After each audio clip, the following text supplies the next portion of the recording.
Son illər o qədər lazımsız dərsliklər çap edirlər ki, onları məktəbli çantasına sığışdırmaq mümkün olmur. Kitab, dəftər sayı çox olduğundan bəzən çanta məktəblidən də ağır olur. Buna görə də məktəblinin mütləq valideyni ya da özündən böyük qardaş bacısı müşahidə etməli olur. Çünki həmin çantanı tək başına daşımaq aşağı sinif şagirdlərinin imkanı xaricindədir. Elm və Təhsil Nazirliyi bu məsələlərə diqqət yetirməlidir. Bəs yetərincə yetirirmi? Nazir müsahibələrində çantanın ağırlıq probleminin necə aradan qaldırılması ilə bağlı sual yalnız Elm və Təhsil Nazirliyinə ünvanlanmamalıdır deyir. Çünki həmin çantanı yükləyən tərəf nazirlik deyil. Hətta cənab Əmrullayev valideynlərə məsləhət də verir ki, əgər dərs ili başlayanda ağır çanta almısınızsa, tədrisin ortasında biraz yüngül olan yeni çanta da ala bilərsiniz deyir. 5 ildir ölkə təhsilinə rəhbərlik edən Emin müəllim yəqin unudub ki, bir uşağı məktəbə yola salmaq üçün valideyn ən azı 200 manat xərcləməli olur. Nəzərə alsaq ki, əksər evlərdə uşaq sayı 2-3-dür, orta aylıq əmək haqqı isə 400 manatdır.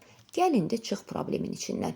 Təbii ki, almaq məsələsində peşəkar olan nazir və əməkdaşları belə bir problem yaşamadıqlarından danışmaq da asan olur. Tanınmış jurnalist Məhəmməd Əli Qəriblinin qızı Suel də problemin içindən çıxa bilmədiklərinə görə nazirə müraciət edir. Əslində kiçik olan bu qızcığaz böyük bir məsələyə diqqət çəkib. Vəzifə kreslosunda əyləşib problemi həll etməli olanlara ünvanlanan sualı görəsən hansı səlahiyyət sahibi cavablandıracaq?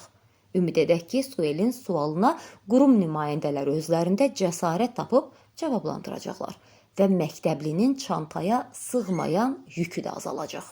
Salam, necəsiz? Mən istəyirəm sizə xəbər demək.